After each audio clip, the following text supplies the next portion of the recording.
A spy ring carrying out espionage for Putin's Russia inside Britain. This time on The Rest is Classified, we look at the wild story of who this group were, the operations they were carrying out, including surveillance and talk of kidnap and assassination, and the strange spy gadgets they were using.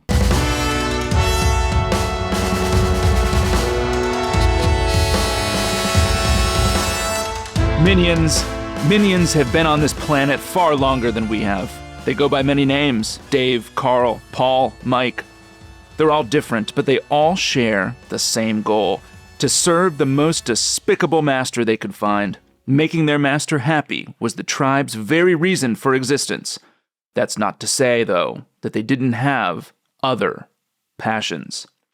Well, welcome to The Rest is Classified. I'm David McCloskey. And I'm Gordon Carrera. And, dear listeners, that is a reading from the opening of the wonderfully iconic, culturally significant film, The Minions, delivered to all of us in 2015.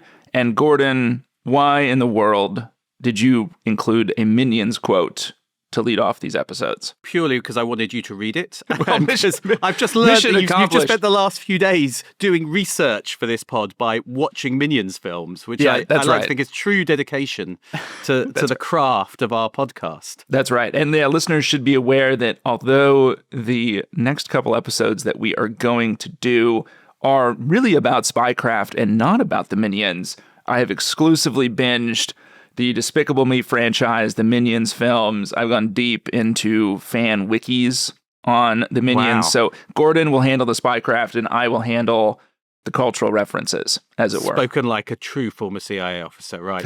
You're going to bluff it. Well, there is a reason why we've started with the Minions. There is. And I will have my revenge for you making me read that quote, by the way. I look forward to it. Yes, it's coming. What we're actually doing this week, other than talking about the Minions, is we're telling the pretty wild story of a group of Bulgarians who were found guilty of spying for Russia in Britain. Now, it's been in the news in Britain here recently, but I think it does make for a particularly interesting case for anyone out there who is interested in understanding how Russia spies these days and the kinds of people it uses and the wild things they get up to. I think it's got the extremes of the spy world in it, it's fair to say. It's got a rich array of characters, from a kind of nefarious baddie who could be like from a spy film or even a kind of Scooby-Doo film or something like that. Or a villain from the Despicable Me franchise. Exactly. Gordon, come on, you missed an opportunity right out of the gate. Stay within the franchise. That's what he's telling me. Exactly. Come on. So we've got a villainous character who was once one of the most fated businessmen in Europe. And we go from that to beauticians who specialize in eyelashes. We've got exotic locations from Vienna to Valencia, Berlin to Montenegro, but also a pretty cheap, I'm afraid, quite grubby hotel in a British beach resort. And we've got spy gear. Lots of spy gear. Lots of spy gear to come, which is going to be kind of fun. And there is a comic element to this, I have to say, as the Minions quote suggests. It does feel a bit closer, in my sense, to Slow Horses than to Bond in its feel. It's decidedly not Bond, as we will see. It's decidedly not Bond. It's got that slightly grubby, slightly ridiculous feel. And most importantly of all, it's got Minions, and we'll come to the Minions and the reason why we were reading out the Minions quote in time. But it is also a serious story, I guess we should say, because we shouldn't dismiss it as all being comedy, because it is a story about a group of people who were carrying out surveillance, which could have been used for kidnap or assassination and for targeting people in Ukraine and for serious consequential espionage, even though, as I said, there's a kind of faintly ridiculous air to it. Yeah, there is kind of a darkly comedic aspect to the whole thing, but it is, as you said, Gordon, I think a really fascinating case study into exactly how the Russians are spying in Europe today, and in particular in the UK, of course. And you're exactly right that if this group, as we'll see here, had not been apprehended, I think they could have done real damage. So we're again in one of these spy stories where, we're going to, in our kind of Rest is Classified way, lead into the absurd, but underlying all of it is a very serious effort by the Russians to rebuild, I think, spy networks in Europe that have been really put under a lot of pressure since the invasion of Ukraine in 2022. And it really does show, frankly, I think, how clever the Russian services can be and how resourceful they can be if they are trying to create a capability to sort of reach out and touch people in Western Europe that they don't like. So very serious kind of, I think, goals. Despicable, you could almost say. Very despicable goals on the part of the Russians, carried out in sort of an absurd spy theater, which we're going to just really feast on over the next couple episodes. But Gordon, take us to the morning of the 8th of February, 2023, and it is 6 a.m. It's still dark, and there are a large herd of police officers getting ready to bring the heat to a group of Bulgarians. That's right. It's dark. It's a cold February morning. The police are waiting at lots of different properties, some in London, but particularly one we're going to look at first, which is in, of all places, Great Yarmouth in Norfolk. Now, this is quite an odd place, it's fair to say, to be the hub of an international spy ring. It's centered on a fading Victorian building on this beach resort, the kind of place people used to go when they would holiday, I think, on the English coast. They do that perhaps less than they used to. I don't know what the American equivalent is to this. Somewhere in Jersey, David? Maybe Jersey. When you say used to, like, do you mean in the Victorian era, or do you mean... Yeah. Okay. That was its heyday. Or maybe the 20s and the 30s. The 20s and the 30s, yeah. I mean, look, it's a lovely place, but it's maybe... This hotel, let's put it that way, is perhaps past its prime. It's close to the beach. 3 stories, 33 rooms, 8 bedrooms. It had been a 3-star hotel, and I'm going to read you from TripAdvisor. Providing an ideal mix of value, comfort, and convenience, it offers a family-friendly setting with an array of amenities designed for travelers like you. It's very personal, yeah. And then another review, which I struggle to believe is real. Lovely stay. The soundproofing is very good. Hotel seems to attract a diverse international crowd, but they seem to keep themselves to themselves. Some evenings, the TV reception seemed to have a lot of interference, but this didn't last When long. was it posted? Was it posted after the arrest? That's what I think. I think someone is having some fun. It has to be, right? Soundproofing, that's it. That is important, though, I think. I mean, you don't want to hear the sort of screams and rumbles, of the rooms next door. Is it fair to say that this beach, as I'm picturing it, Gordon, is this the sort of beach that has needles on it? Like you have to wear shoes because there's so much sort of like paraphernalia that might prick you and infect you? No. Okay. That is a really... I'm going to stand up for the Norfolk Tourist Board here in the hope of some sponsorship in the future and just say that it is a lovely beach around there and it's a lovely place to go. And that is a besmirching. Back to Spy Base, because the police are massing at 6 a.m. The Metropolitan Police's Counter-Terrorist Command, which deals with national security work, is amassing outside. The police burst in through the door. They run in shouting, "Police, stay where you are." There's great body cam footage of them going in through the door, making their way through these quite chaotic rooms. And they find a man who looks bewildered. And he goes, "It's the wrong place," he says, stumbling, clearly in shock. Now, this man is Allin Rusev, and he is the leader on the ground of the spy ring. Now, like all of the group, he is a Bulgarian. Let's just explain who he is a little bit. He had worked in engineering companies in Bulgaria, then he'd moved to the UK around 2009. He set up companies working on secure communications and surveillance tech. So he is an engineer who understands the technical side of how to secure your communications and maybe how to spy on other people's. He's obviously got a little thing about espionage. He uses 007 in one of his email addresses. So he actually liked to think of himself as Q from the James Bond films. And so I think that's one example of how he sees himself, at least. But in reality, I mean, again, he's Dr. Nefario from the Minions, right? I mean, from the Despicable Me franchise. Now, Rusev is not elderly, but like Dr. Nefario is the sort of elderly, hearing impaired gadgeteer who develops all of these wonderful weapons for Gru and the Minions. So he thinks of himself, he's Bond or he's Q in the Bond franchise, but in reality, he's a guy like Nefario who builds a fart gun for Gru because Gru said to build a dart gun and he misheard, right? Because he's hearing impaired. He built the dart gun. He built boogie robots instead of cookie robots. So. Okay, so Q or... Yes, or Nefario. Or Nefario. Okay. But this hotel is, as he would put it, his Indiana Jones warehouse. Really just mixing. Yeah, he's really messing with his films, isn't he? Because I think what he means is that scene, at the end of Raiders of the Lost Ark where they've got all the boxes of stuff. But you're right, he's mixing his films up a little bit too much because either he's Q or he's Indiana Jones. Anyway. It looks like a ransacked Best Buy. It doesn't really look like the Indiana Jones warehouse. It's very neatly stacked and the crates are massive. I mean, this sort of looks like a person on PCP wandered into Best Buy after hours and tore the place up. And you can see that from the body cam footage, that there's a ton of stuff littered around. And we'll come back to what that stuff is and the spy gadgetry later. But the key thing is, this is his spy base. He's running things and this ring out of this Great Yarmouth former hotel as the boss. He's getting orders from Russia. We'll come to the mystery figure who's doing that later as the good plot twist there.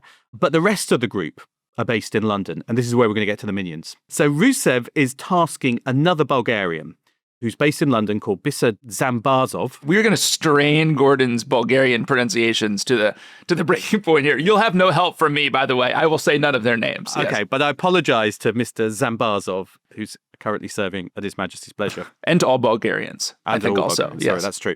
So he is the kind of main assistant who Rusev and Great Yarmouth is tasking.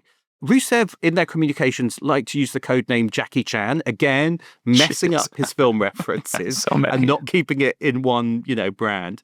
Zambazov uses Van Damme, as in Jean-Claude Van Damme. So Zambazov or Van Damme is the one who's going to, in turn, use his contacts in London, more Bulgarians, to actually carry out the missions. It's a kind of subcontracting model. And these were the group described as the minions. So we're not just making this up. Rusev describes them back to Russia as the minions who are carrying out tasks. And so I think these minions are, if you like, seen as the lowly figures who are going to kind of do the hard work, I guess like the minions from the films. But they've got a bit more personality than the minions from the film. So who are they? Zambazov, or Van Damme, first of all uses his partner, Katrine Ivanova, with whom he lives in Harrow, North London.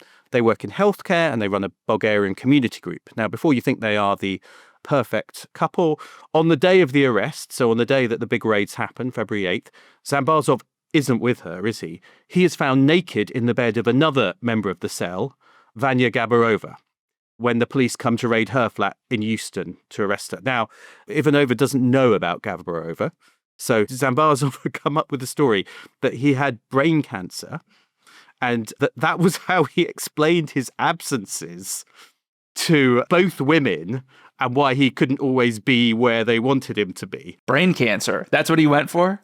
That's what he went for.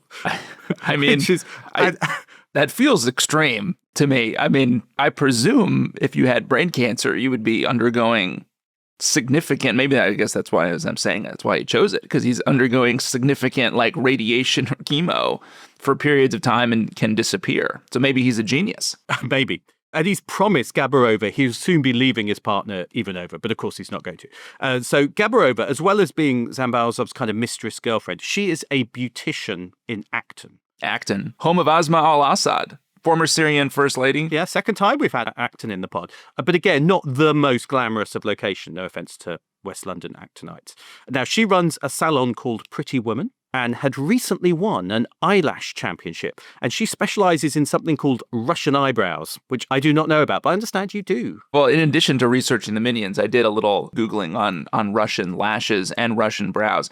Two different things, Gordon. Now, if this is incorrect, someone should write in and set us straight. But what Gabarova was sort of won that eyelash championship for, I guess is called Russian volume lash extensions, which is kind of it creates almost a fluffy, fan type shape in the eyelashes. I guess they're made of synthetic mink, which is very interesting. Wow. And can last for several weeks. So there you go. And then the Russian brow, which I believe she also did work in, is a cosmetic procedure that sort of reshapes, lifts, fixes the brows to give the appearance of a higher and fuller brow. So she was a serious, real deal beautician. And it seems, Gordon, that she had great online reviews as well. Yeah, everybody needs Gabarova in her life. She is stunning too, plus she is very reasonable, was one of the online reviews. Stunning and reasonable. So stunning and reasonable. So come for the spying, stay for the eyelash explanations. That's our podcast. But also, right, we're nearly there with the minions. Also in the cell, to make it even more complicated, is her ex-boyfriend, Timur Ivanchev. Now, he'd been in a relationship with Gabarova, the beautician, until the previous year. Hope you're following this. And he'd at one point bought her an engagement ring. This is quite sad. Before discovering she was seeing Zambazov, Van Damme, her handler. But he's still in the cell, and Ivanchev is a painter-decorator based in Enfield, but also formerly an international championship open swimmer. Very diverse set of talents and interests on the part of the minions. Yes. But what I love is the name Minion was attached to his number in Zambazov's phone. So if he ever called Zambazov, the phrase Minion would show up. I am looking at pictures of the mugshots right now, and I do think that of all of them, he is the one who most closely bears a resemblance to the actual minions, in sort of the state of maybe sort of shock and bewilderment on his face compared to the others. And there's also a sixth member of the cell, Ivan Stoyanov, who fought in mixed martial arts using the name The Destroyer. That's too on the nose for a villain name. But he needs a more proper villain name, like Vector or El Macho or Wild Knuckles or something like that from the franchise. But he definitely looks it. He's a kind of sturdy character. So there we go. We've got our cast of characters. Rusev in Great Yarmouth is our boss who thinks he's Q or Dr. Nefario or whatever. And then Zambazov, the wannabe Van Damme with the complicated love life, running the minions, his partner even over the girlfriend, the beautician. And then finally Stoyanov, the destroyer. They're all sleeping with each other and with Van Damme. Not quite all of them, but close. So having established who they are, let's take a break and then we'll come back and look at what they were up to.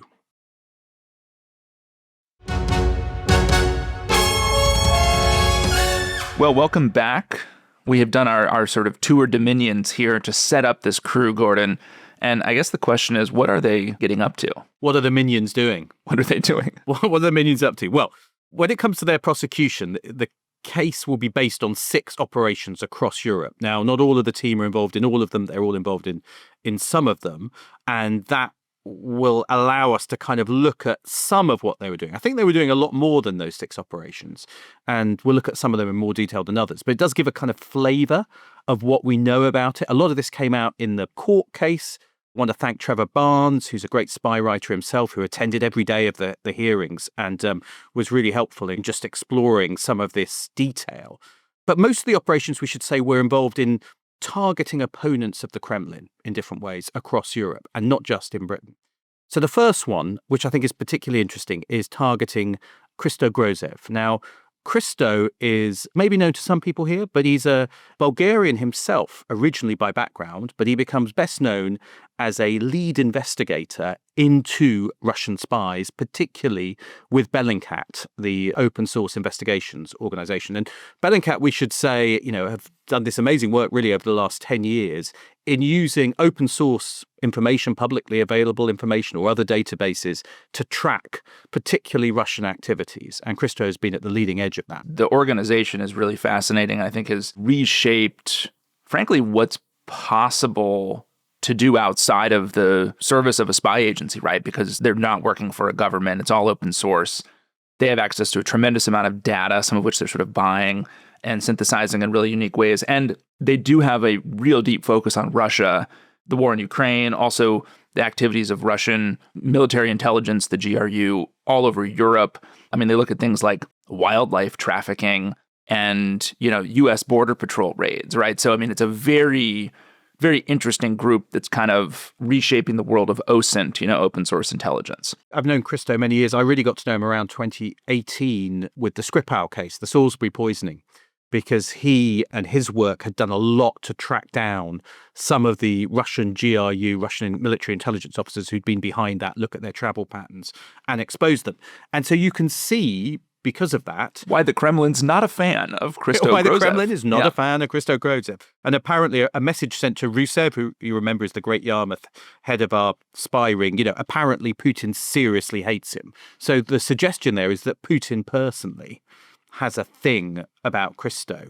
And so you can see absolutely why they would be very interested in him. And there's a very good film which has just come out. The film's called Antidote. There's a TV version called Kill List, which actually looks and follows Christo around this period where he's being put under surveillance. And it's a pretty remarkable insight into what it's like to be under surveillance. And during this period, his father dies, who is in Vienna, and he's worried that it could be suspicious. So there's a real impact on Christo's life. But for a lot of this period, he wouldn't have known he was under surveillance by this group. Christo, by background, Bulgarian, as I said, interesting background, because he'd then become a businessman in the radio world. And then in his words, had a midlife crisis and decided he wanted to go into investigative journalism and gets really involved in this work. So he's traveling all over Europe. And this group, the Minions, are tracking him and trying to work out where he's going. They're following him from Vienna, where he was living, to Montenegro. They tail him on a flight to Spain. Ivanova, the girlfriend of Zambazov, or the partner, covertly films him. He's photographed in a hotel in Valencia, eating breakfast. It appears that they talked about trying to use Gabarova, the beautician, in a honey trap to try and target him. They're compiling reports and they're being sent out back to Russia. So they're providing a really detailed set of information about what Christo is doing, where he is. And you can see the risk and the danger for him for that. And he comes to believe, right, that the Kremlin had plans to kidnap him. I think he said send him to a torture camp in Syria. And frankly, this group tailing him, surveilling him, compiling this kind of pattern of life information, presumably at some point that planning flips from let's watch him to let's figure out a way to actually kidnap him or kill him, right? I mean, they're not just doing this they're not doing this to collect information on him. They're doing this to find vulnerabilities, right? That's right. I mean, some of the messages within the group and from Moscow are talking about this possibility. Now, they don't actually put in place a kidnap plan, but Rusev, the Great Yarmouth man, says, if Grozev is in Bulgaria, I have the resources to kidnap, drug him, and lock him up in a secure cave. Now, I don't quite know what a secure cave is, but they're talking at the very least about it, and they don't go through with it, but the danger is clearly there for him, and he will be warned. And he's not the only one who is being targeted. So there's also a second operation targeting Roman Dobrokotov, who is a Russian who fled to the UK. He's another investigative journalist, works for something called The Insider, which is a Russian language publication, also publishes some stuff in English, and which again exposes stuff the Kremlin's up to. So again, you can see the motive for the Kremlin wanting to know about him. And again, there's surveillance following him around Europe. There's a fascinating detail about this and about how they follow him. In one case, they actually manage to get on a flight with him, and they've got a corrupt airline worker who is able to give them A, his flight details, and B, seat Ivanova next to him, or at least close to him, so that she can try and peer over and actually try and get the PIN code from his phone as he's inputting it. So you can see that by having a network of people, they're actually able to really get quite close to these people. I mean, it does seem like the surveillance that the Minions are sort of undertaking here, I guess, feels a little bit maybe inconsistent or incomplete. I mean, they seem to be doing a lot of this while these targets are traveling, which to my mind, maybe wouldn't be the easiest place to get them because, they're going to be out of pattern anyway. Understanding we might have an incomplete picture, I can start to understand why Rusev is referring to them as minions, because it feels a little slapshot to me. They're trying to be helpful and useful, but they're also sort of play-acting spy, right? And they're amateurs. Rusev has some kind of formal engineering and surveillance tech training, but the rest of them really don't. Yeah, I think that's right. I mean, there is talk again with Dobrokotov about a kidnap plot, and there's talk about kidnapping him in the UK and then smuggling him out in a small boat from the Norfolk coast, allowing him to be taken back to Russia on something called Operation Boat, which is a very cleverly codenamed operation. But the view was, again, that was too dangerous. He typed operation and then the cursor just sat there for about 20 seconds and he couldn't come up with anything better. And then he just typed in boat. Boat.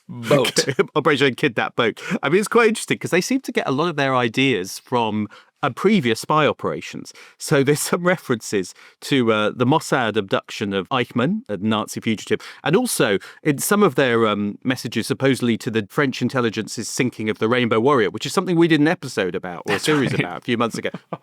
And it doesn't go well for the French, by the way. It doesn't. You wouldn't want to be feels like copying that's that. not where I'd maybe go more on the Eichmann side as opposed to the French failure to escape New Zealand after blowing up a Greenpeace boat. Yeah. But we should say that our pod is not designed to give undercover teams any ideas of possible plots, because we just want to disassociate ourselves from any Russian spy rings currently listening who think they can get some ideas from this. So, our sponsors at the Norfolk Tourism Board have expressly wanted us to give that disclaimer. So thank you. Yeah, exactly. Yes. I've done that properly. There are some more of the operations. We won't go into too much detail about them. There's another one targeting a former Russian official who's fled to Montenegro.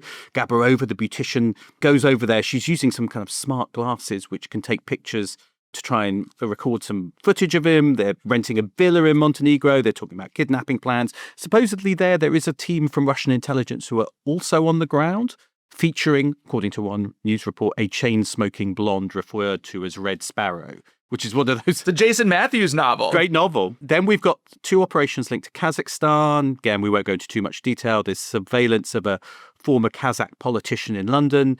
Now, when Stoyanov, who is the destroyer, the mixed martial arts guy, he's challenged for sitting in a parked car outside this guy's house, he comes up with a cover story about that he's actually working for a nearby hospital, and he places an NHS sign on his vehicle the next day, as cover.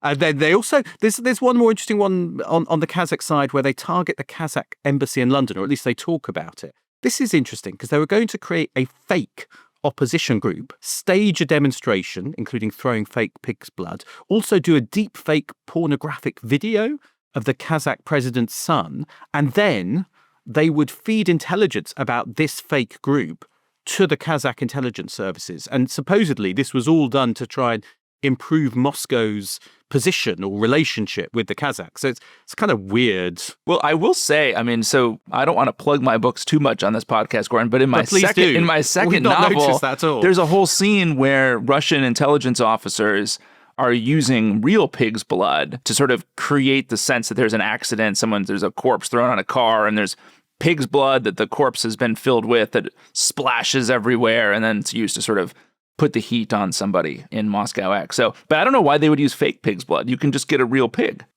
That's true. Go down the butchers. I think the slightly more squeamish bit of me would rather get some fake stuff. The authenticity is lacking here in these operations, I think. Right. Yeah. Let's come to one more operation, because I think this is actually a really significant one and an important one, because it's a US military barracks, a place called Patch Barracks in Stuttgart.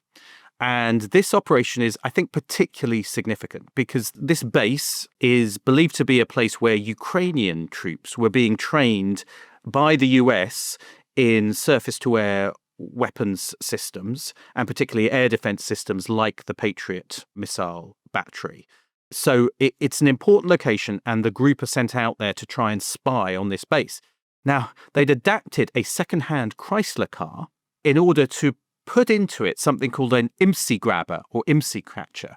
Just to explain to people what that is, it's quite small. It's about the size of a shoebox. Costs a lot. Costs about £120,000. You can't buy it on the normal commercial market because it's something that law enforcement and spies use, because it creates a fake cell phone tower, effectively. A mobile fake cell phone tower. So if someone's phone is in the area, it will connect to that rather than a real cell phone tower. And then you can extract all their data and identify their phone by having it connect to you. So it's quite a useful, quite a high-end piece of kit. And they put it inside the car, and there's a picture of it, which it's got a big red button on the front of the car by the air conditioning vent, which you'd press, which would kind of start the IMSI grabber and allow you to do that. So that, I think, is quite interesting in terms of what they were going to do, because it looks like the idea was the Russians know that there are Ukrainian troops training on air defense at that base. So if you can identify them and their phones, that becomes really useful when they go back to Ukraine. Because one of the things that, anyone who's followed the Ukraine conflict closely will know is that the Russians have been launching all these airstrikes, drones, missiles on Ukraine, and Ukraine has limited air defense to try and stop those. And it's vital. And they go to huge efforts to try and protect their air defense. So I remember when I've been in Kiev in Ukraine, one of the things you're not allowed to do, or they're very careful about you doing, is putting on social media or filming any footage showing where air defense interceptors are being launched up at incoming drones and missiles. And the reason is because they don't want the Russians in real time to be able to go, that's where the air defense is, because then they will just drop a missile down on that air defense system, like a Patriot missile battery, and take it out. So those are hugely sensitive things for Ukraine because they've got a limited number. And the point about this operation, which I think is really interesting, is it would have allowed them, wouldn't it, for the Russians to potentially use the phones of those being trained to use it to find them and locate them and then take them out. There's different variations of them, right? So some of them that can actually pull data from phones, others that just sort of almost like catch the phone like a tower, then release it, but you end up with the IMSI, the International Mobile Subscriber Identity Number. And then you could match that to the IMSI numbers you're grabbing in Kyiv, let's say. And if they appear in both locations, you can have some certainty that it's the Ukrainian, air defense officer, and wherever that phone is pinging in Kyiv would be a location that you would want to target with a missile, right? They're using minions, but it's a pretty sophisticated, pretty nefarious plot, I would say, right? That could have had real battlefield implications on the war in Ukraine. Absolutely. I think that's a really good point because I think it's smart, it's technically proficient because you've got these devices and they've clearly got them from somewhere. And it's got real consequences because if you take out those air defenses, then more Russian missiles, more Russian drones are going to get through. People are going to die. People are going to die in Kiev, in other cities across Ukraine as a result of that kind of activity. So I think it goes back to the sense that just because these weren't highly trained spies, it doesn't mean the consequences couldn't have been serious. So Zambazov and Ivanova, the couple, go out on a reconnaissance mission and they seem to film the perimeter. Then on the 1st of February 2023, the handler in Russia tells Rusev that apparently 70 Ukrainians have arrived in Germany to train how to use the Patriot air defense system. So at this point, they are planning to head out. So the plan is for them to go out to Stuttgart, to use this IMSI grabber hidden in the car and to capture some of the signals. And then it's at that point on the 8th of February 2023, just as that's being planned, that they're busted by Scotland Yard and the British police. And it's got to be the case that at that point, the police had been watching and were probably in the comms, right? And saw this and said, we can't allow this to happen, I would think. You would think, but actually people have said that they've denied that there was a direct link between that. So why? I agree. It's a bit mysterious. And maybe we'll explore that a bit more, which is why they do get arrested and how they get onto them. Because I think there are some mysteries about that. But I agree. It looks very, very suspicious, the fact that they are arrested just as they're planning to go out to Stuttgart. But that is just one of those missions from the minions. They're being paid for it, we should say, about 210,000 euros, roughly 200,000 pounds or whatever, is going into Rusev's account, the Great Yarmouth man's account, and then out to the other 5 for that work. Where's it coming from? Well, it's coming from Moscow.